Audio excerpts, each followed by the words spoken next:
En una plataforma, por Wow. ejemplo, Facebook, ¿no? Creo que lo sano debería de ser que una marca, dependiendo del producto o servicio, tenga por lo menos unos 50 a 100 creativos prendidos al mismo tiempo y experimentando con ellos, ¿no? Hoy tengo como invitado a Guillermo Villegas, cofundador y Chief Marketing Officer de Severance, una de las empresas más grandes de e-commerce en México. Antes de Severance, Guillermo fue ejecutivo comercial en Linio y Procter & Gamble. Severance empezó como una marca de colchones que quizás conoces, Luna, y rápidamente se ha expandido a otras categorías, como artículos de viaje, hogar y deporte, con más de 10 marcas adicionales. Debido a que sus marcas nacen online, Severance se ha convertido en una de las empresas mexicanas que mejor hacen marketing digital. Por eso, hoy Guillermo y yo hablamos de cómo medir e incrementar la efectividad de tu marketing digital. Ahora, para saber realmente si lo estás haciendo bien, lo mejor es cuánto estás invirtiendo. O sea, si algo cuesta 100 pesos, que no le inviertas más de 20 pesos en traer a los clientes. Incluso si puedes menos de 10, es lo mejor. De los errores más grandes que cometen emprendedores en marketing. Se dedicaron a invertir en adquirir clientes con unos costos impresionantes y esa dependencia al final creo que no es nada sana, ¿no? Y de qué hacer para reactivar el crecimiento de tu negocio cuando se estanque. ¿Qué framework utilizo yo y me ha funcionado muy bien? Ahora sí, espero que disfrutes esta masterclass de marketing digital con Guillermo Villegas de Severance. Hola Memo, ¿qué tal? Bienvenido al podcast. ¿Qué tal, Enzo? Un gusto estar por acá. Mil gracias por la invitación. Más bien, qué gusto poder platicar con ustedes, caray. Muy emocionado. No, feliz de tenerte.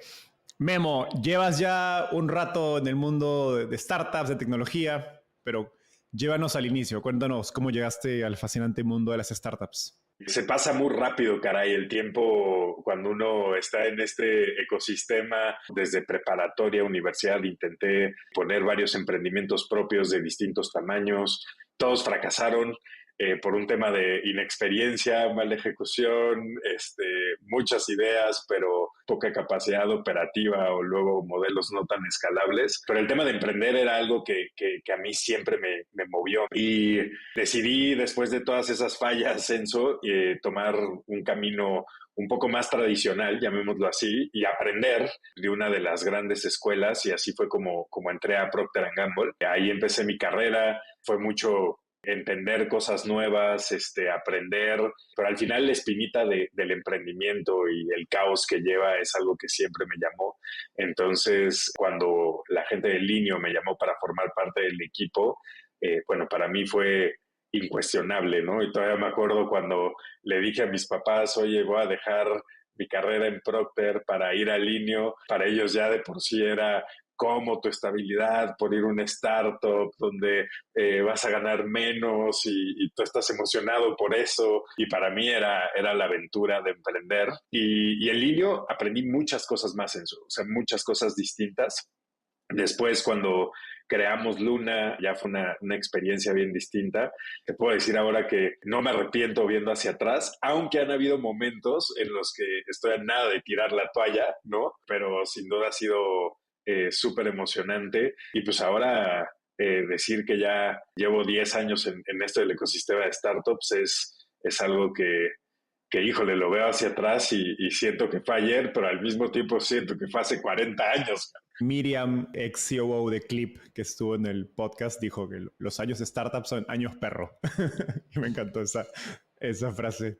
Sí, 100%. Hablando de tu carrera, algo interesante que te escuché contar es que te encantaba Procter como escuela, pero eventualmente te empieza a cansar por la burocracia y lentitud creo que natural de un corporativo y que te atrajo el ambiente pues, caótico, veloz, digamos, donde todo estaba por hacerse de Linio.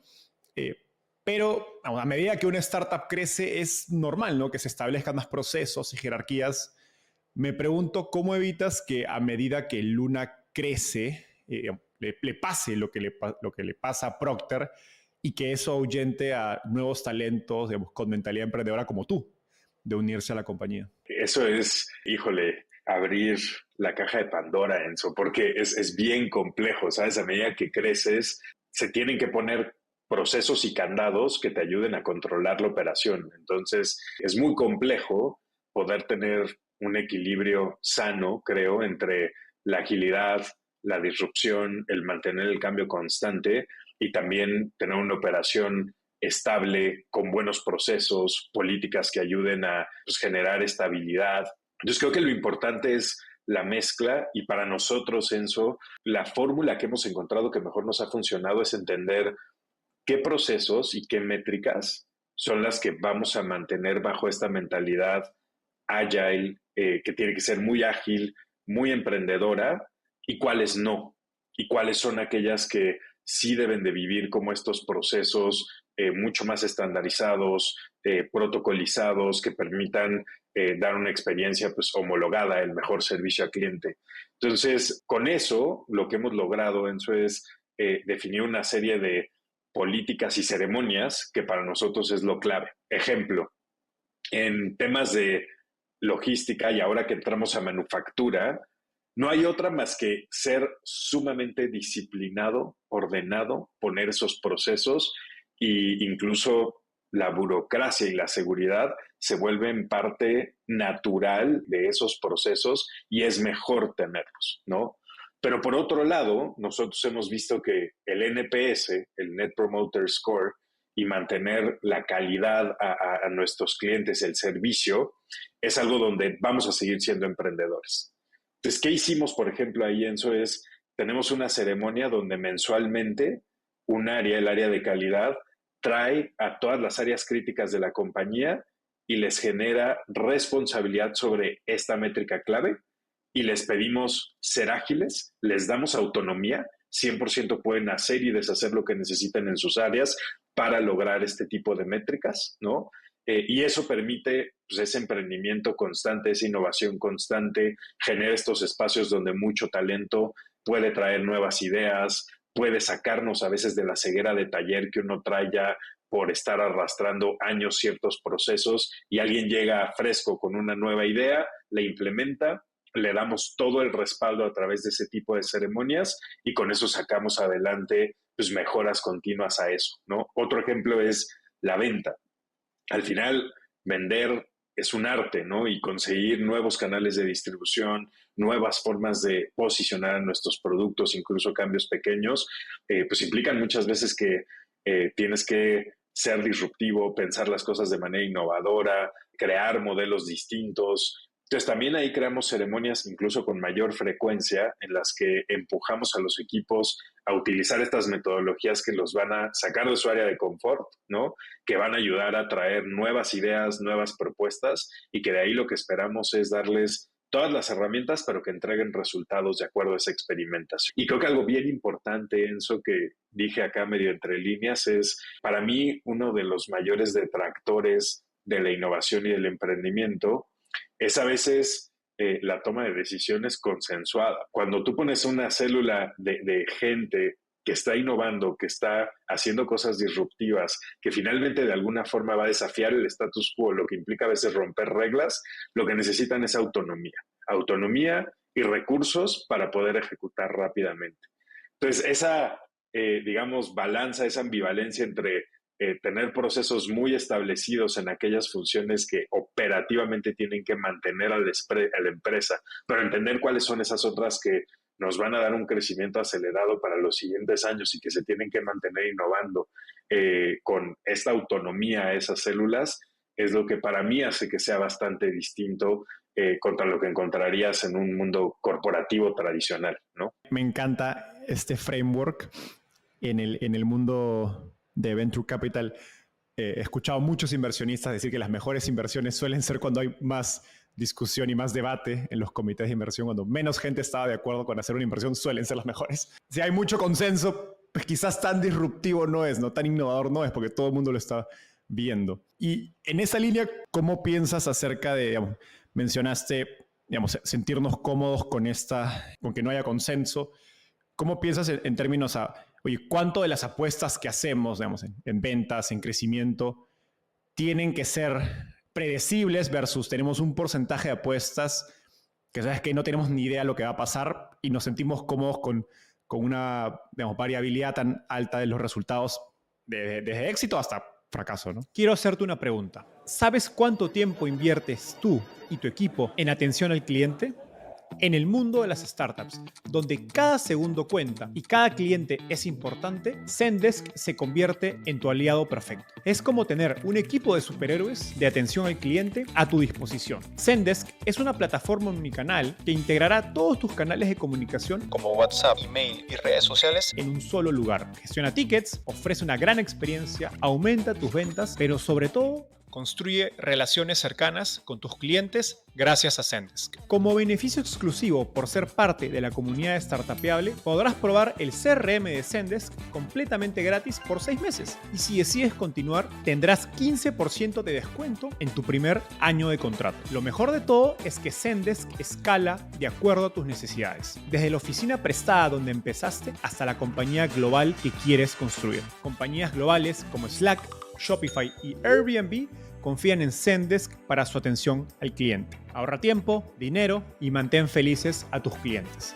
Encuentra el link con la prueba gratuita en la descripción de este episodio. Sí, súper buena pregunta, Enzo. Y para nosotros no hay blanco o negro, ¿sabes? Y creo que también sería muy difícil decirte, vamos a hacer 30% de nuestras iniciativas como una apuesta que estamos dispuestos a perder. Yo honestamente creo que esas fórmulas no necesariamente funcionan. ¿Por qué? Porque además puedes tener muchas iniciativas de distintos tamaños y no vas a saber cuál va a pegar, ¿no? Entonces, ¿qué hacemos nosotros y qué empujo yo mucho a mi equipo a pensar es, tienes distintas iniciativas que pueden tener un retorno y van a requerir cierto esfuerzo y cierta inversión. Tú puedes tener 100 pequeñas o una grande, ¿no? Que te va a consumir todos los recursos todo el tiempo posible. Entonces, de eso depende cómo tomas las decisiones y cuántas pones en marcha, del nivel de recursos que tienes que apostar, el nivel de tiempo que tienes que invertir, cuánto es el riesgo que representa esto, también tener una sola iniciativa, digamos, sobre la que depende un área para su éxito, es muy riesgoso porque no está diversificando para traer más opciones sobre la mesa. Entonces, creo que todo depende de jalar un equilibrio entre cuántas de estas iniciativas tienes, qué tanto riesgo mides. Y algo muy importante que nosotros tratamos de empujar es el tema de cómo defines estas etapas que va a tener la iniciativa y los resultados que va a entregar para ir abriéndole más recursos a esa misma iniciativa. Te voy a poner un ejemplo muy particular que me parece muy bueno en ese sentido. Nosotros hace 2 años decidimos hacer nuestra primera expansión internacional fuerte en forma, abriendo operaciones en Brasil. Entonces llegamos Luna, Brasil, ¿no? Podríamos haber entrado all-in, ¿no? Y entrado a abrir tiendas, modelo omnicanal, llevar un montón de producto, generar un equipo bastante grande. Pero al final eso como iniciativa representaba un riesgo muy grande. Iba a requerir muchos recursos, probablemente incluso iba a desenfocar al management team para poder darle suficiente tiempo y espacio a Brasil para crecer. Entonces decidimos que Brasil se enfocara en una sola cosa, ¿no? Que se enfocara en online, tanto D2C como marketplaces. Y es lo único con lo que íbamos a entrar al mercado. El año pasado fue un año increíble para Brasil. Rompió todos los récords que no esperábamos. Le fue increíble gracias a este foco. Y entonces llegó a ese punto donde se abre la siguiente etapa, ¿no? Y en el siguiente par de meses vamos a abrir la primera tienda de Brasil. Si esa tienda prueba a ser una tienda rentable, escalable, la idea será abrir muchas más en su momento, ¿no? Entonces, creo que también esto como una especie de framework, ¿no? Donde te puede dar estos incrementales constantes, donde lo tenemos que ver más allá del punto A al punto B, como una serie de pasos que tienen que ir ocurriendo para saber si la iniciativa que estás teniendo puede o no ser exitosa, es lo que creo que mejor nos ha funcionado a nosotros. Y que además es muy padre porque celebras también estos pequeños triunfos a lo largo de todo el progreso y evolución de esas iniciativas. Y es más fácil darte cuenta y matar también aquellas que no funcionan, que también nos ha pasado, ¿no? También hemos lanzado una serie de marcas en el pasado en las que no hemos visto tracción, no han funcionado y hemos tenido que decidir matarlas, ¿no? Y sacarlas del mercado, cosa que es muy difícil. pero también una vez que controlas, que te aseguras que no te vas tampoco agresivamente all in, pero que sí tratas de ejecutarlas, que sí tratas de ponerles estos milestones, pruebas y algunas jalan, algunas no, ¿no? Y lo importante también es no quedarte muy aferrado a esas ideas cuando ven que muchas de las señales te dicen que no está jalando, ¿no? Me encanta este ejemplo porque muestra que un emprendedor, creo que sobre todo a medida que la compañía escala, su rol se parece cada vez más al de un inversionista, en cierto sentido, porque tienes que alocar capital y pensar de manera muy estratégica acerca de cómo asignas los recursos, y creo que nos acabas de dar un gran ejemplo de eso.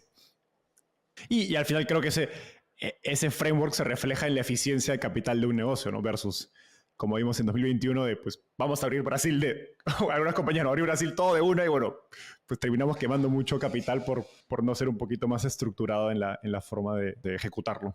Totalmente. Algo curioso de Luna y Severance, en particular de Luna, es que tomaron inspiración de esta tendencia de marcas direct to consumer o directo al consumidor que empezó a surgir en Estados Unidos a los mediados de los 2015. Una de esas compañías es Casper. Y lo único es que Casper y algunos otros no han resultado ser tan buenos negocios, tan exitosos. Hoy esta categoría está, digamos, podríamos decir que quemada en los inversionistas de Venture Capital. Entonces es un caso, creo que irónico, donde han tomado inspiración de un modelo y lo han hecho mucho mejor de lo que ese modelo le fue en su país de origen. ¿Por qué crees que, digamos, Luna está teniendo tanto éxito, creciendo, agarrando escala, siendo un negocio rentable, y los otros marcas de directo al consumidor, en el caso de Estados Unidos, no? ¿A qué razones atribuirías las diferencias? ¿Es mercado? ¿Es ejecución? Sí, mira, es algo que hemos tratado de también analizar y entender nosotros por qué fue diferente para nosotros, Enzo. Y hoy te diría, lo resumo en dos variables particulares que creo que fueron la mayor diferencia. Primero, hay un tema de ejecución, donde cuando digo ejecución, en eso no me refiero a que crea que nosotros somos mejores que la gente de Casper en lo absoluto. Creo que ellos y mucha gente de D2C tienen gente brillante, muy, muy buena, muy buenos emprendedores, muy buen talento. Pero sí creo que una gran diferencia es que nosotros desde un inicio tratamos de iterar mucho nuestro modelo, buscando una ejecución que nos diera sostenibilidad de largo plazo y no crecimiento a costa de capital, sin esa vista sostenible de largo plazo. Y con eso me refiero a la ejecución. Para darte un par de ejemplos, Casper se funda en abril de 2014, nosotros nos fundamos en julio de 2015, poco más de un año después que ellos, y nosotros desde que nacimos sabíamos que la importancia de tener una tienda propia era algo crítico para el mercado, ¿no? Y desde un inicio pusimos un pequeño showroom. Al año ya teníamos 2 tiendas, empezamos a abrir más y más tiendas y vimos el éxito que tenía este modelo omnicanal, y eso pues lo hicimos y lo empezamos a desarrollar desde 2016, cuando a Casper le tomó 3 años llegar hacia allá, y cuando llegaron a eso fue, abramos 300 tiendas por todo Estados Unidos y vayamos explosivamente, y ahí es donde creo que radica la diferencia entre probablemente donde más lo ves, Enzo, y donde a veces tratamos de sentarnos, es uno como emprendedor tiene que tener también mucha humildad y mucho temple, y a veces nosotros nos preguntamos, oye, ¿cómo lo haría alguien que fuera un emprendedor bootstrapping en nuestro lugar, ¿no? O sea, ¿qué haría si de plano no tuviera recursos? ¿Qué decisiones tomaría? Si no tuviera el capital que tenemos, ¿cómo lo ejecutaría? Y luego, metiendo el capital... Qué gran pregunta para hacerse. No, sin duda, y es que creo que empiezas a tomar decisiones de manera diferente, porque el capital es muy bueno y ayuda a escalar, pero también se va como agua si uno se emociona y no mide de qué manera estabilizarlo o generar sostenibilidad, ¿no? Entonces, esa creo que es la primera variable, así como el tema de las tiendas. Nosotros nos fuimos a este modelo omnicanal muy rápido, ¿no? Y a 2 años ya estábamos en tiendas departamentales, estábamos abriendo otros canales comerciales. Eso nos dio la oportunidad de entender mucho mejor a nuestros competidores, al resto de la categoría, sincerarnos y entender también, Enzo, que nuestros early adopters no era necesariamente la muestra de cómo se iba a comportar todo el mercado y todos los consumidores, lo que nos permitió también ajustar varias cosas en términos de producto, comunicación, cómo ejecutábamos en los canales de venta, lo que creo que ayudó bastante a darle esta fuerza a la marca. Y el otro punto importante, Enzo, es creo que la otra gran diferenciación es que nosotros teníamos muy claro que para agregarle valor al consumidor, lo que teníamos que hacer era ir integrándonos verticalmente en distintos puntos de la cadena. Nosotros arrancamos y sucede que es un modelo que arranca de forma diferente porque te integras primero directamente al consumidor en el tema comercial, ¿no? Entonces, a venderle directamente a través de e-commerce, a venderle directamente a través de tus tiendas propias. Después nos integramos verticalmente en la parte operativa, en la logística, en la última milla. Eso es algo, por ejemplo, que Casper no hizo, ¿no? Entender que tener una flotilla propia de reparto en las principales ciudades sí se volvía crítico para competir contra gigantes como Amazon, más cuando estás tratando de crear una marca que tiene que ser premium, que tiene que pues darle beneficios y una experiencia al cliente que tiene que estar por encima de lo que ya pues uno de tus competidores indirectos más cercano está ahí naturalmente, ¿no? Después nos integramos verticalmente en la tecnología, ¿no? En cómo podemos meter todos nuestros procesos en un ERP que hoy es propio, donde tanto ERP, CRM, todo está integrado directamente y lo que nos permite generar una flexibilidad tremenda. Y ahora últimamente pues, la integración hacia la manufactura, ¿no? Pensar ya en tener nuestras propias fábricas, en poder producir.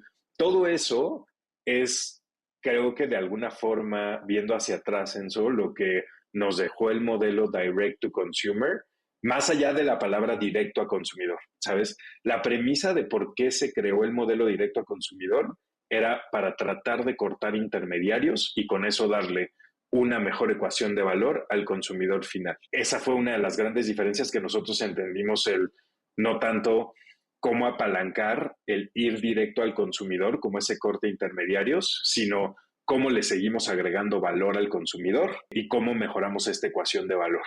Y lo que nos dimos cuenta es que pues, teníamos que atender sus necesidades, buscando cada vez integrarnos más verticalmente para con eso poder ofrecer pues, el mejor producto al mejor precio posible.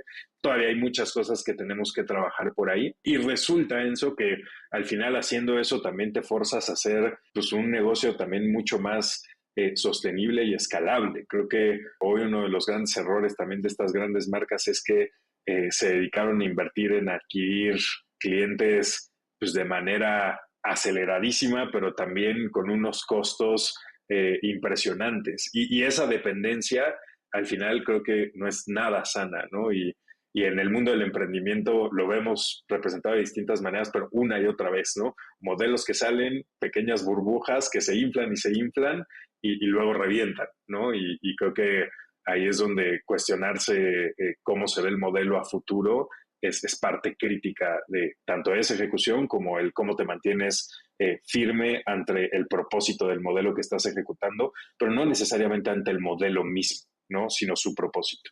Exacto. Pensar en first principles, ¿no? En primeros principios. No me caso con la idea del solo direct to consumer, sino que pienso más ampliamente por qué hace sentido ese modelo. Y bueno, creo que la evolución del modelo de Luna y de Severance muestra un poco cómo ustedes fueron pensando más allá de, digamos, de lo que implicaba este modelo de direct to consumer. Ahora, mencionaste el tema de, digamos, de cómo estas marcas directo al consumidor han gastado mucho capital en adquisición de clientes, así que me gustaría ir metiéndonos al gran tema de esta conversación que es marketing digital, donde creo que tienes mucho por compartir. Y empiezo con una frase que te escuché decir en otro podcast, donde dices, cuando empezamos Luna, marketing digital era un campo virgen, podías arbitrar muchas cosas, hoy está muy saturado. ¿Cuáles han sido los cambios más significativos que has visto en el panorama del marketing digital desde que empezaron versus hoy? Buenísimo, Enzo. La verdad es que marketing digital es una de mis grandes pasiones. Sobre todo es una locura cómo revoluciona y cómo las cosas que aplicas un mes, en 2, 3 meses, ya no están vigentes, cambian completamente, los algoritmos cambian, las herramientas cambian. Ahora con la inteligencia artificial y el tema de privacidad, creo que vamos a ver también un cambio tremendo que apenas se está gestando. Para que te des una idea, Enzo, te voy a poner en perspectiva algunos ejemplos de cosas que hacíamos hace 9, 10 años en marketing digital y cómo funciona ahora. Por ejemplo, en el caso de Facebook, mucho se trataba acerca de audiencias, ¿no? O sea, cómo segmentas a tu audiencia, cómo te aseguras de, a través de los intereses, de los likes, los me gusta que daba la gente, pues tratar de segmentarlos y entender cuál era tu mejor objetivo. Con eso arbitrabas las campañas. El tema de creativos siempre ha sido, creo que, relevante, pero no era tan relevante como lo era ahora. Y finalmente, algo bien importante es, muchas marcas en esos momentos todavía no le veían el valor a todas estas plataformas. Entonces, en ese momento, 5 a 10% de su gasto de publicidad se iba en este tipo de herramientas. Cuando ahora ya vemos pues, muchas grandes marcas que incluso llegan a tener 70-80% de su presupuesto en marketing digital. Entonces, inevitablemente eso ha generado una gran saturación. Hoy, para darte el contraste de eso que pasaba en Facebook con lo que pasa hoy, Enzo, hoy ya no vale la pena hacer este tema de audiencias súper personalizadas, porque ya las mismas plataformas te dan súper buenas herramientas para poder hacerlo de manera automatizada y son 1000 veces mejores que nosotros como seres humanos haciendo segmentaciones. Ahora, un marketero digital que se mete a hacer segmentaciones por audiencias, a menos de que tenga un objetivo muy específico, muy particular, es alguien que se está perdiendo de todo el potencial de algoritmos que han llevado años en refinar, años en programarse y a los que tú solamente les tienes que dar las señales correctas para que ellos te elijan a tus audiencias. Y entonces, ¿qué cambia con eso, Enzo? Y además, súmale toda la competencia, ¿no? Para ponerte en contexto, hace 10 años, tú estabas en Facebook, ni siquiera en Instagram, ¿no? Y estabas en Facebook viendo publicaciones y en ese momento, ¿qué pasaba? Te veías un montón de marcas distintas, pero solo estaban compitiendo por ti, Enzo, probablemente 5 o 6 marcas que querían pautarte, ¿no? Hoy en día, estás en Instagram, estás scrolleando, viendo reels, viendo stories, ¿no? Pero ahora, en lugar de tener unas 10 marcas, tienes probablemente cientos, si no es que hasta miles de marcas tratando de pautarte, ¿no? Que ya están utilizando estos algoritmos detrás. Entonces, ¿qué se vuelve crítico? La capacidad que tienes como marca para poner creativos que realmente sean interesantes y que eso permitan que tú enganches y realmente consumas ese contenido. Porque además hoy es súper efímero, ¿no? O sea, tú estás viendo en Instagram stories de tus amigos, ¿no?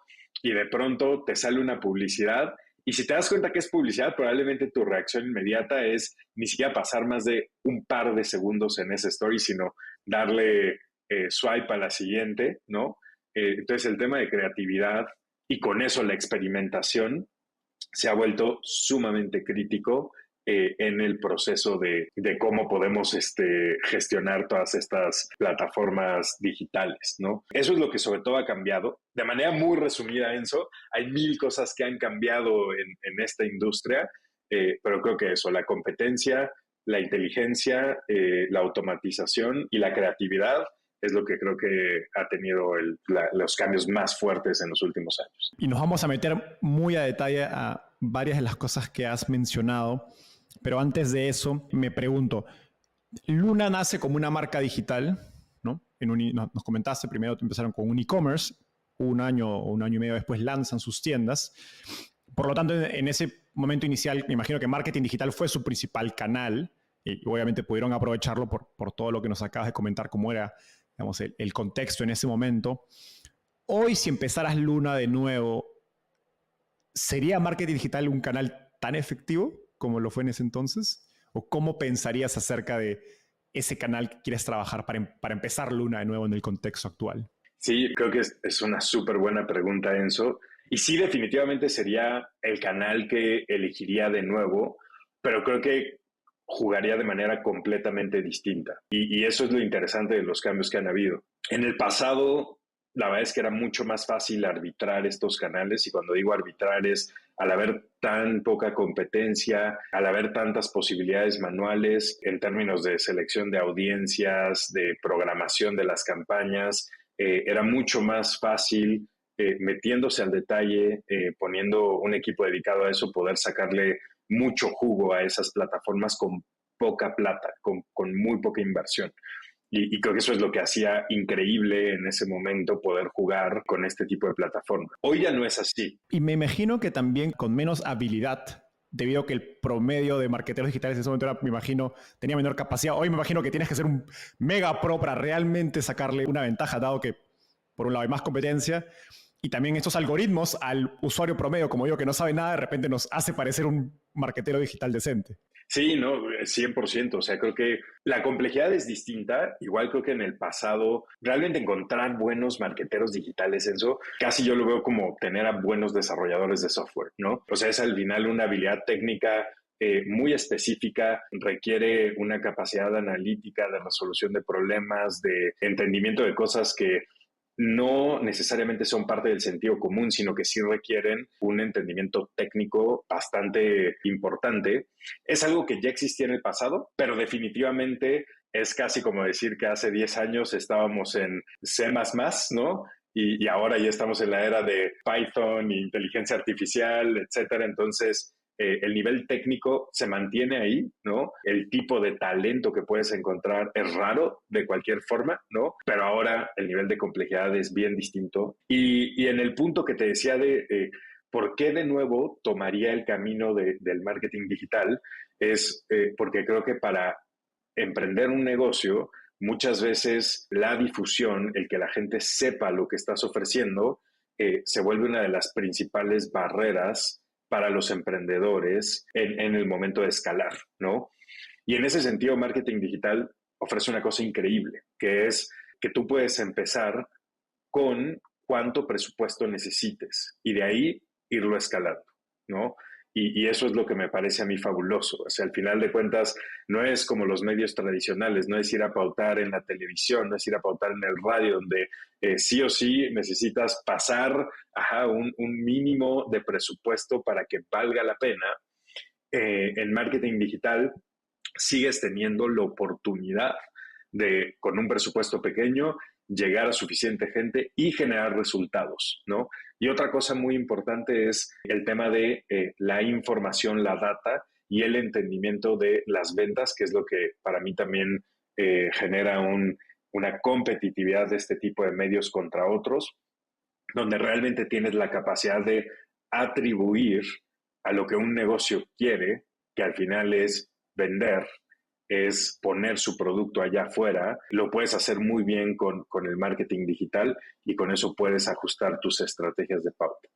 Ahora, lo que sí creo que haría distinto, Enzo, que vale la pena mencionar, es hoy por hoy lo acompañaría con una estrategia orgánica y de desarrollo de contenido, creatividad y también casi de partnerships, de generar estas alianzas estratégicas con influenciadores, creadores de contenido, mucho más agresiva que lo que hicimos en su momento al inicio. ¿Por qué? Porque ya necesitas también este componente como una parte crítica para enlazarlo y que realmente vivan juntos en este ecosistema digital y la gente te lo crea, ¿no? Siguiendo por la línea del marketing digital, Alfredo Castellanos de Glisco me contó su experiencia, digamos, durante el proceso de inversión de Glisco en Luna, y cuando te contó y me decía que buscó referencias acerca tuyo y me dijo, oye, el número 2 de Facebook y Google México me dijeron, Luna es la mejor compañía que hace marketing digital en México y la diferencia con el segundo es abismal. Así que creo que hay mucho que nos puedes contar de eso. Pero quiero empezar con lo más básico. Estoy empezando una startup y es un poquito conectado a lo que estábamos hablando hace unos minutos. Y estoy evaluando pues, Facebook, Google como canales para empezar mi negocio, para empezar a hacer pruebas, a llevar mi producto al mercado. ¿Cómo debería pensar en performance, en marketing digital como una forma de hacer crecer mi negocio? Existe este concepto de Product Channel Fit. Me pregunto si hay algunas variables clave que crees que debería evaluar antes de pensar en marketing digital como un canal. Espero que estés disfrutando esta entrevista tanto como nosotros disfrutamos grabando. Coméntanos qué te pareció y qué otros temas te gustaría que tratemos en los próximos episodios. Aprovecho en contarte que si bien nuestro canal en YouTube es nuevo, tenemos más de 100 entrevistas como esta. Cada semana traemos a un nuevo invitado y no pensamos parar. Freddy Vega de Platzi, Pamela Valdés de Vic, Daniel Undurraga de Corner Shop y muchos otros más referentes de la industria de tecnología y startups en Latinoamérica han pasado por Startupeable. No olvides suscribirte y activar la campanita para ser el primero en enterarte de los próximos episodios. Ahora sí, de vuelta a la entrevista. Los consejos con base en mi experiencia, Enzo, que yo daría es, sí creo que hay dos variables bien importantes que cualquier emprendedor, cualquier persona que desee empezar a pautar en el marketing digital tiene que tener en mente. El primero, más crítico, es el presupuesto con el que cuentan, Enzo. Porque al final este tipo de plataformas pueden absorber cuánto presupuesto quieras asignarle, ¿no? Hablemos en dólares. Tú puedes arrancar campañas desde $100, $500 al mes tranquilamente, ¿no? Y también son plataformas que marcas, si quieren invertirle $1 millón, $5 millones al mes, pueden hacer y lo van a soportar tranquilamente, ¿no? Entonces, lo que sí cambia el presupuesto al final es el tipo de estrategia y etapa con la cual vas a ejecutar. ¿Qué tienes que tomar en cuenta? Creo que yo lo veo como una serie de etapas para poder adentrarte en este mundo. Si estás en una etapa inicial, muy probablemente vas a tener este presupuesto que es pequeño. Aquí yo tengo una regla de dedo, digamos, que ayuda a quienes empiezan y es, lo tienes que ver como la inversión que vas a tener para poder generar suficientes ventas o conversiones. Lo ideal es que lo que vayas a invertir te genere semanalmente por lo menos unas 10 conversiones, unas 10 ventas, o si te dedicas a generar prospectos porque tu negocio es distinto, es de servicio, de consultoría, unos 10 prospectos a la semana. ¿Qué es lo mejor? Meter el presupuesto, iterar. Saber con eso cuándo, en qué momento vas a llegar a superar esas 10 conversiones semanales. Y ese es el presupuesto inicial con el que deberíamos de iniciar. ¿Por qué doy esta regla de dedo? Porque, como te decía hoy, muchas de estas plataformas funcionan con algoritmos automatizados que ya tienen pues una capacidad de iteración por sí misma sumamente buena, pero la mejor señal que tú le puedes dar a estos algoritmos para funcionar y escalar bien es conversiones, es decirle, esto para mí fue una venta. Entonces, con eso, toma todas las señales, ¿no?, de ese usuario y extrapólalas para hacerme audiencias similares, afines a otros usuarios que puedan parecerse a esa venta. Y ahí está la magia del marketing digital. Y una de las razones por las cuales pensamos que nuestros celulares nos escuchan, ¿no? Por esa gran tecnología que hay detrás, que no son sino algoritmos que generan estas correlaciones para poder generar otras audiencias afines. Ahora, a medida que tú avanzas, cambia tu audiencia. Entonces tú vas a tener más presupuesto, vas a escalar. Uno tiene que tener en mente que en estas primeras etapas también a las personas a las que va a llegar muy probablemente van a ser sus early adopters. Entonces, en ese sentido también entender tu audiencia, saber que hoy vas a ir con tus early adopters es muy importante por dos cosas. Primero, saber a qué audiencia vas a segmentar, puedes seguir segmentando audiencias, pero también muy importante, Enzo, es bien distinto que una marca le abra a sus early adopters y cómo les habla, qué les comunica, versus cuando evolucionas y ya tienes que hablarle a la masa, a toda la gente para que te compre, lo que comunicas es bien distinto. Entonces, en la primera etapa tienes que enfocarte en esos early adopters, tienes que enfocarte en esas primeras ventas y tienes que ir escalando. Y vas a pasar por distintas etapas. La siguiente será cuando dejes de pautarle estos early adopters, te des cuenta que ya llegaste a un punto en el que empiezan a llegar más ventas, pero esas ventas vienen acompañadas de clientes que tienen muchas preguntas. Entonces, muy probablemente ahí ya estás creciendo y llegando a audiencias que ya no necesariamente son tus early adopters, gente que ya necesita tener una mayor seguridad en por qué confiar en tu producto, en tu marca, en el servicio que estás ofreciendo. Y ahí el tema de darles este famoso social proof, el explicarles a través de contenido y testimonios de otros, pueden ser clientes directos, reseñas, etcétera, se vuelve crítico.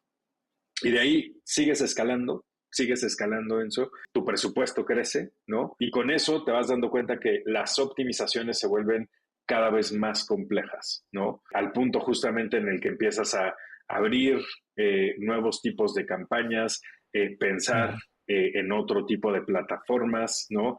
A medida que vas iterando y optimizando. Pero en general, esos son los consejos que daría. O sea, son bien sencillos, ¿no? Es con qué presupuesto vas a empezar, a qué audiencia vas a llegar, con eso ir, atacar, iterar y cumplir la regla de dedo, ¿no? Para que con eso puedas entrar en un ciclo positivo que te asegure que justamente funciona, porque sí funcionan estas herramientas, ¿no? Qué importante lo de pensar en el mensaje que vas a dar, dado que lo que resuena con un early adopter es diferente a lo que resuena con la masa. Esa es la premisa de este libro, pues, Crossing the Chasm.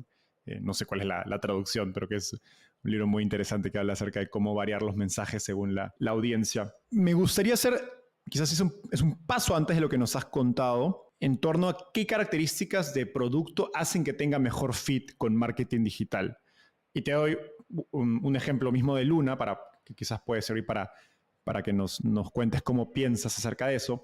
Es que Luna tiene productos de alto ticket, ¿no? Y cuya decisión de compra toma más tiempo, como un colchón o una cama. No, uno compra un colchón o una cama, pues como ir al parque, ¿no? Es como no prueba, etcétera. Y digamos, el funnel es más largo. Y también tienen productos de precios, digamos, o de ticket más bajo, y cuya decisión de compra, imagino, es más rápida, quizás más de reacción, ¿no? Como sábanas o almohadas. ¿Qué rol juegan ese tipo de variables en torno a las características de un producto en tu estrategia de marketing digital? Sí, es súper buena pregunta, Enzo, y nosotros lo vemos de una manera bastante estructurada y sistemática. Y creo que a veces eso es lo que cuesta trabajo a los negocios entender, ¿no?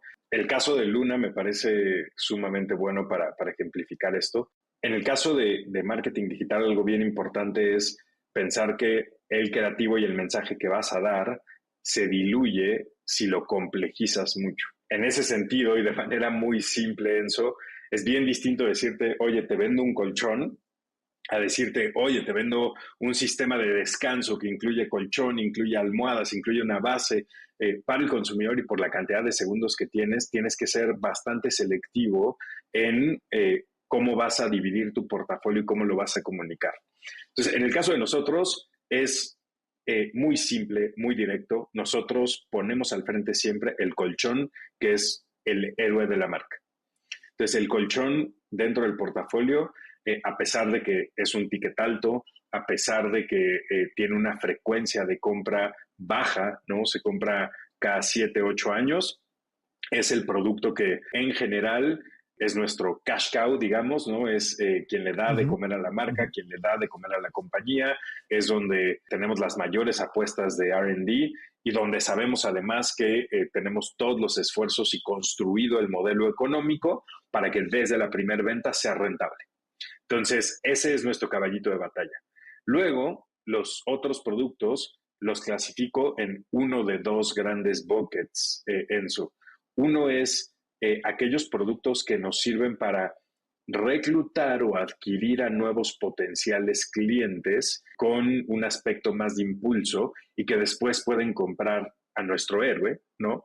Ese es el caso de las almohadas, particularmente la almohada ajustable de Luna. Es una almohada que se ha viralizado, que en canales como tiendas departamentales es punta de lanza para llegar a muchos nuevos consumidores que ni siquiera sabían de la existencia de Luna como marca, y entonces abren esta posibilidad de te meto al universo, te cuento que existo, lo pruebas a través de un gran producto y la gran probabilidad es que después de comprar una almohada consideres comprar un colchón de Luna cuando sea el momento, ¿no? Y hoy eso es algo que medimos, que constantemente estamos monitoreando para asegurar que ponemos ahí esfuerzos dedicados para eso particularmente. Y el otro gran bucket, Enzo, es aquellos productos cuyo rol es complementar la compra de ese producto héroe del colchón, ¿no? Ese es el caso de las bases, el resto de los blancos, protectores, duvets. Son productos que no necesariamente son de impulso con una almohada, son esos productos que de cualquier manera cuando tú compres el héroe vas a estar mucho más susceptible a comprarlos y nos van a ayudar a incrementar el ticket, a complementar la experiencia, ¿no? Y con eso mejorar en general el basket y la economía de cada cliente respecto a nosotros, ¿no? Y con eso hacemos la estrategia. ¿Qué quiere decir eso? Que gran parte de lo que vas a encontrar cuando interactúes por primera vez con Pauta de Luna va a ser que hablemos del colchón, colchón, colchón, colchón, colchón, ¿no? Una vez que compres, vas a empezar a encontrarte un montón de anuncios de compra las sábanas, compra esto, ya compraste esto, ¿no? A través de mailing, etcétera, el tema de accesorización, también durante tu compra, ¿no? Si no has comprado, pero ya nos estás considerando el cómo te podemos ofrecer paquetes, kits, bundles que te van a ayudar a complementar, a facilitar también la decisión de compra por el beneficio que te puedes llevar de esos paquetes completos, ¿no? Y en el caso de la gente que compra las almohadas, pues más bien a ellos los tenemos en un track de ya eres un potencial cliente de nuestro héroe, entonces en qué momento detectamos esas señales donde tú ya vas a estar dispuesto a ir por el héroe y cómo con eso en el tiempo correcto te mandamos esas señales para que compres, ¿no? Qué interesante, es como que el caso del producto de las almohadas hace una calificación del cliente para comprar un posible colchón, que es el principal producto. Y metiéndonos ya más al mensaje, ahorita al inicio nos diste una regla, creo, de vida que me encantó, que es el mensaje más complicado, más difícil que la gente lo entienda. ¿Qué has aprendido acerca del mensaje en sí mismo, ¿no? ¿Cómo debería pensar en el mensaje y también cuál es el rol de los datos, de la iteración, los creativos en este proceso? No, buenísimo, Enzo. Para eso me voy a ir a una fórmula que es muy sencillita, pero que me encanta, que utiliza Facebook de manera muy básica para explicar cómo ellos eligen mostrarle un anuncio a algún usuario, ¿no? Y esto es algo básico, one-on-one en el tema de performance marketing, ¿no? Y hay muchas cosas mucho más complejas que ocurren ahí atrás, pero se resume de una manera muy sencilla. En general, todo marketing digital, la gran mayoría, funciona a través de subastas, ¿no? Entonces, esas subastas es, yo veo un usuario que es potencialmente un cliente mío o alguien a quien me interesa mostrarle la pauta, entonces yo decido en Facebook, Google, TikTok, cuánto estoy dispuesto a pagar por ese usuario y dependiendo de ese y otros factores, estas plataformas deciden si le muestran o no mi creativo, mi anuncio a ese usuario, ¿no? ¿Qué considera Facebook? Esto es una regla de un par de años, pero lo que consideraba en su momento para poder mostrarle estos anuncios. Primero, obviamente, cuánto estás dispuesto a pagar, ¿no? Si una marca está dispuesta a pagar muchísimo, obviamente le van a dar la prioridad, ¿no? Pero el siguiente factor más importante es lo que ellos llaman el ranking o relevancia de tu contenido, de tu creativo. ¿Por qué? Porque al final estas plataformas son plataformas de entretenimiento de alguna forma. O sea, todas estas plataformas de social media lo que necesitan es generar relevancia. Incluso en el caso de Google, por ejemplo, es darte resultados favorables ante una búsqueda que sean relevantes para ti como usuario. Google tiene este concepto del human-centric content o una frase Claro. así. Cuando la gente pregunta, oye, la inteligencia artificial no va a inundar los resultados de Google, y Google tiene, digamos, este artículo donde dice, no, buscamos contenido pensado para personas. Totalmente. Y tal cual, eso es lo que ocurre en todas estas plataformas. Al final, ellos lo que quieren es que nosotros estemos más tiempo invertidos en estas plataformas consumiendo el contenido que sea que estemos consumiendo ahí. Entonces, hasta los anuncios, la pauta, tiene que ser relevante y entretenida para los usuarios, ¿no? Y en ese sentido, con esta fórmula, Enzo, casi podemos decir que el creativo es igualmente relevante al presupuesto que nosotros metemos. Y en ese sentido, tener creativos que den mensajes simples y potentes se vuelve sumamente importante. Ahora, realmente lo que no es tan sabido allá afuera, Enzo, es que uno pensaría que lo que necesita es, pensar muy bien su mensaje, generar una producción increíblemente buena para salir con esa producción, a atacar a través de estos canales ese mensaje importantísimo. Y la realidad es que marketing digital funciona al revés. Más bien tienes que experimentar con un montón de creativos distintos. No hay una sola fórmula, ¿no? Hay más bien distintas fórmulas. Hay fórmulas como te decía hace rato, de social proof. Hay fórmulas, ahora están regresando los anuncios de texto. Hay fórmulas que son más visuales, que son más aspiracionales. Y lo loco es que hay personas que somos más susceptibles a unas que a otras. Entonces, al final, ¿qué es lo que te conviene a ti como alguien que está pautando allá? Es tener la mayor cantidad de creativos para experimentar, para ponerlos allá afuera y con eso tratar de sacar los mejores resultados. En ese sentido, ¿qué es lo crítico que mucha gente no se pone a pensar en el tema de performance digital, Enzo? Que el juego no necesariamente está en un tema de presupuesto, ni siquiera está en un tema de tener un talento ultra técnico. El juego, Enzo, y creo que de lo más crítico que hay, está en la capacidad que tiene un equipo para poder generar escalablemente una serie de creativos y campañas para ponerlas a experimentar, a competir y con eso sacar insights. Y ahí es donde radica el éxito y la diferencia entre quienes lo hacen muy bien y quienes no lo hacen tan bien, ¿no? En esa capacidad de escala. Y donde ahí ya herramientas como ChatGPT, como la inteligencia artificial, como Canva, en juego, como el uso de influencers también para poder generar contenido que después se convierte en pautas y orgánicamente funciona, pues al final es una joya. Si ya orgánicamente funcionó, significa que en pauta lo vas a poder amplificar y seguramente va a funcionar, ¿no? Y eso es lo que se convierte en la parte crítica de cómo hacer creatividad para este tipo de herramientas y plataformas.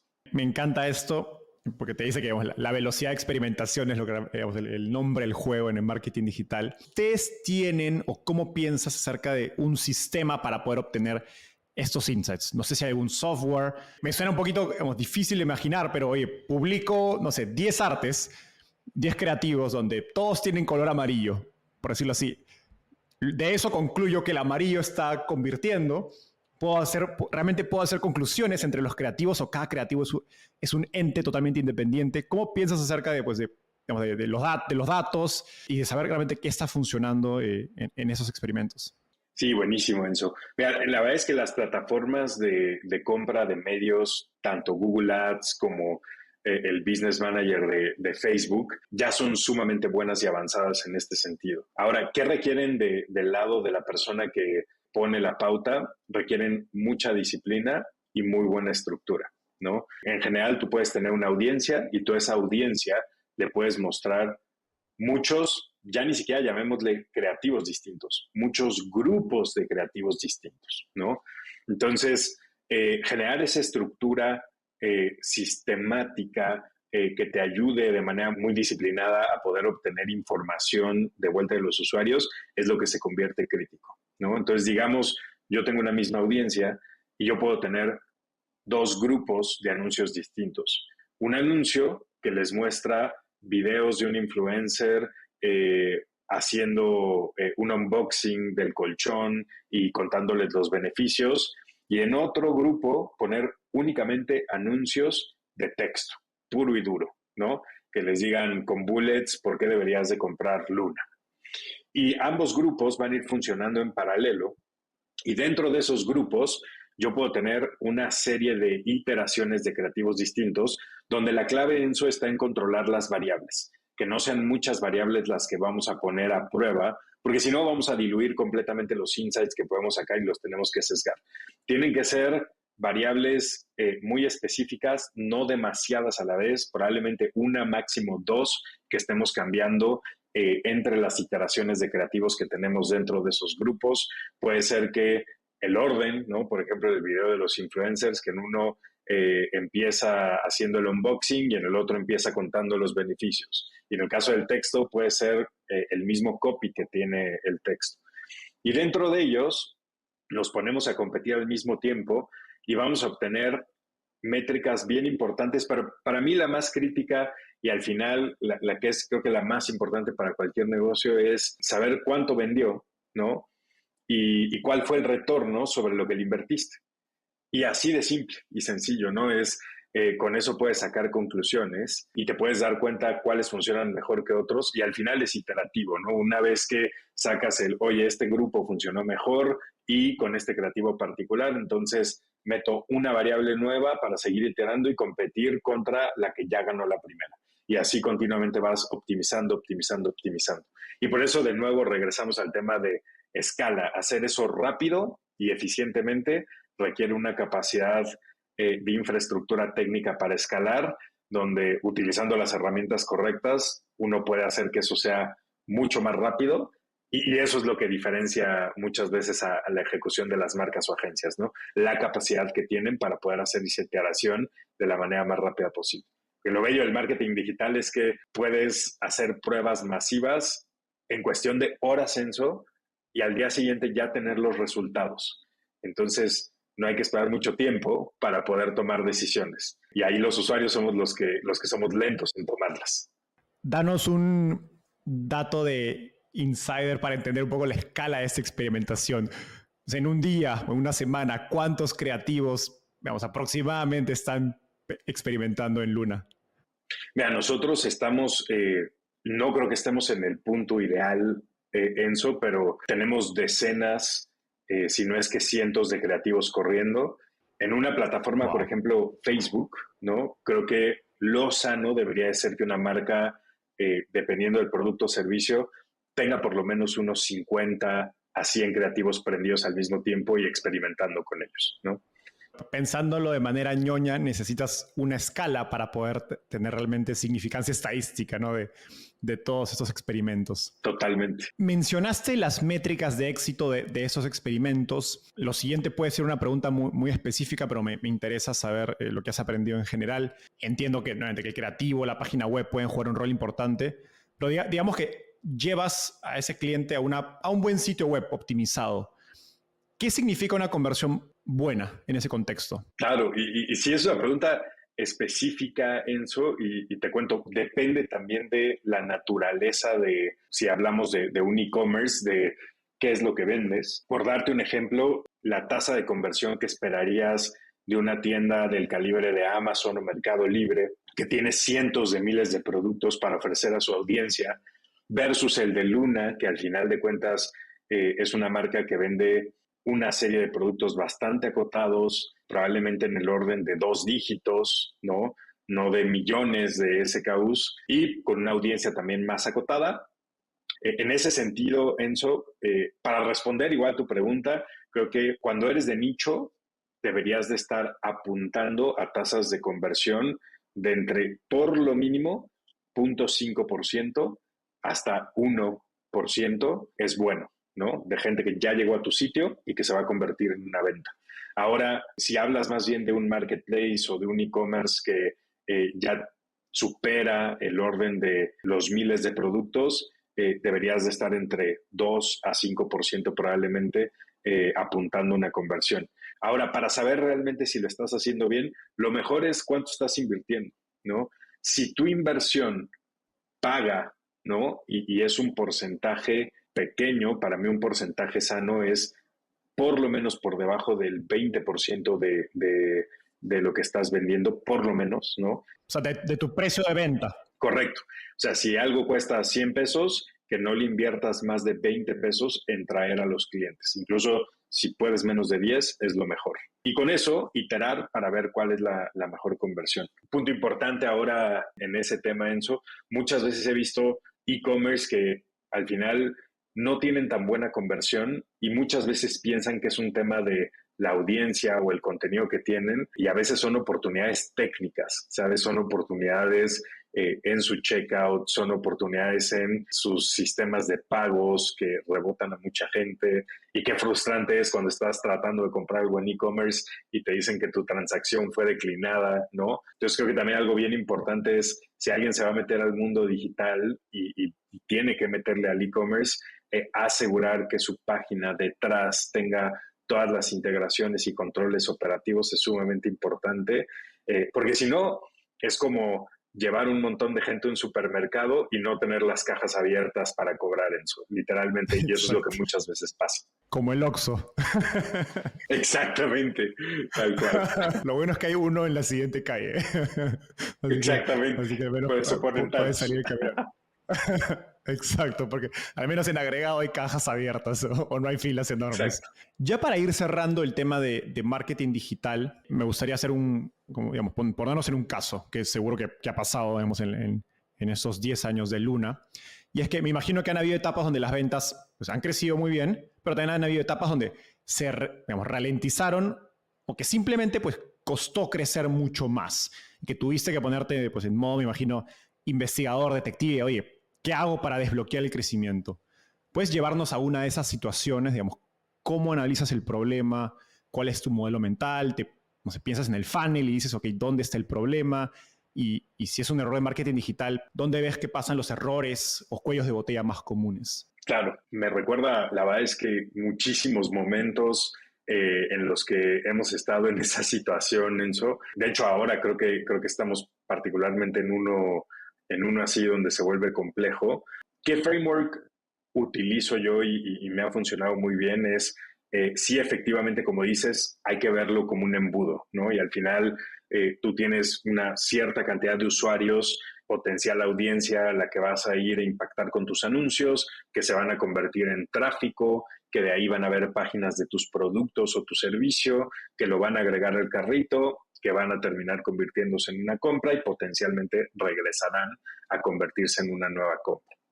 En cada una de esas etapas que nosotros dividimos en pasos, Enzo, hay métricas críticas que nos ayudan a ver cómo vamos, ¿no? Ejemplo, en la parte de más arriba del funnel, lo que queremos saber es cantidad absoluta de clientes a los que estamos impactando, de potenciales clientes a los que estamos impactando, tienen que ser suficientes para poder después, a través de todos los cortes que van a ocurrir en ese embudo, generar suficientes ventas a futuro, ¿no? Después, cuando entran al sitio, algo que nosotros medimos muchísimo es esta tasa de enganche, donde los clientes van a interactuar con la página. Y uno de nuestros grandes termómetros es nuestro chat, ¿no? Nosotros, al final, al ser productos que son de alto ticket, son de alto valor, esto no aplica solo para Luna, también para Mapa, por ejemplo, de maletas. Al final, el tema de asistencia en la compra, incluso cuando es digital, es sumamente importante. Entonces, medir la tasa de clientes que interactúan con nosotros, que se vuelven en un chat efectivo, que realmente están buscando comprar, es otra parte crítica. De ahí la cantidad de gente que agrega al carrito, de ahí la tasa de gente que entra al carrito y pone su dirección o ya está dispuesta a hacer un pago, y de ahí finalmente la gente que convierte. A través de todos estos pasos, lo que hacemos cada mes, incluso cada semana, Enzo, es hacer una ingeniería inversa, ¿no? ¿Cuántas ventas necesito? Entonces, ir al revés. Entonces, ¿cuánta gente necesito que haya agregado su dirección en el carrito? ¿Cuánta gente necesito que haya puesto quiero hacer el checkout? ¿Cuánta gente tuvo que haber agregado? ¿Cuánta gente tuvo que haber hecho un chat? De ahí, ¿cuánta gente tuvo que haber entrado al sitio? Y con eso, ¿cuánta gente tuvimos que haber impactado? Eso genera un funnel bastante predecible y nos permite entender de manera pues, bastante directa cuáles son las métricas que se están cayendo y accionar en consecuencia. Y la medicina y el diagnóstico se vuelve mucho más fácil. Lo complejo a veces es la medicina, Enzo, que es lo que se vuelve complejo, ¿no? Puedes ver que tu tráfico está muy bien, que están generando chats, pero luego se te están cayendo al carrito y no encuentras cómo darle vuelta y tratas de ver cómo se están comportando en la página, y te das contenido, sigue sin subir y es muy difícil encontrar un silver bullet. Pero se trata de iterar. Una vez que tienes el diagnóstico, ya puedes enfocar a tus equipos a el problema está en que la gente no está haciendo X o Y paso, entonces hay que concentrarnos todos en tratar de atacar todas las aristas e hipótesis posibles para resolver ese paso. Y en cuestión de semanas lo logras, ¿no? A veces tarda un poco más, a veces menos. Me imagino que hay emprendedores o colegas que te han pedido ayuda. Oye, ayúdame a ver mi funnel. ¿Hay algún error común o errores o patrones comunes de fallas que ves en cómo esos funnels están digamos, armados que impactan consistentemente en la conversión? Claro.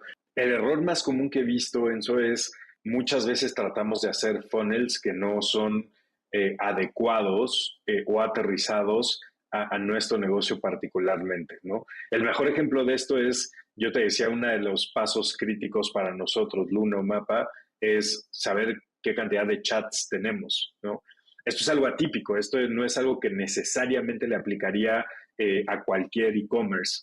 Y muchas veces en eso es lo que veo que falla, ¿no? Muchas veces tratamos de estructurar y encasillar todo a tengo upper funnel, mid funnel, lower funnel, y con eso tratan de aterrizar la estrategia y aplicar un framework que es bastante universal, pero sin considerar pues aquellas pequeñas adecuaciones que a veces se tiene que cuestionar uno, y ese es el punto crítico, ¿no? Realmente cuestionarse en mi negocio, en mi e-commerce, cuáles son esas variables más allá de aquellas básicas que me van a dar un termómetro sobre cómo está la mezcla de usuarios, cómo está el potencial de venta. A veces son prospectos, a veces son ciertas páginas particulares, a veces son ciertos formularios, a veces son llamadas, a veces son chats. Entonces, estas cambian. Lo que más veo es que muchas veces tienen el funnel claro, pero luego lo que compone ese funnel, ¿no? Y lo que los hace diferentes es lo que no es tan claro, y es donde cometemos esos errores.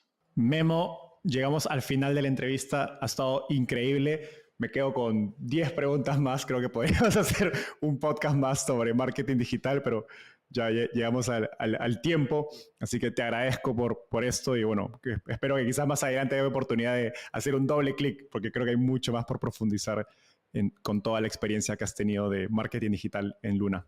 No, seguramente, yo encantado, Enzo. Más bien, mil gracias por la oportunidad de estar acá, y seguro, ojalá haya un segundo podcast de esto y seguimos platicando, que es súper interesante. Exactamente, parte 2.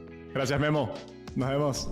Gracias por acompañarnos hasta el final del episodio. A diferencia de un inversionista, no te cobramos por nuestra sabiduría, pero para poder seguir creciendo necesitamos de tu ayuda. Así que comparte este episodio con tus amigos emprendedores. Y si quieres recibir el resumen con lo mejor de todas nuestras entrevistas, no dejes de suscribirte a nuestra newsletter dándole clic aquí. Nos vemos en el próximo episodio.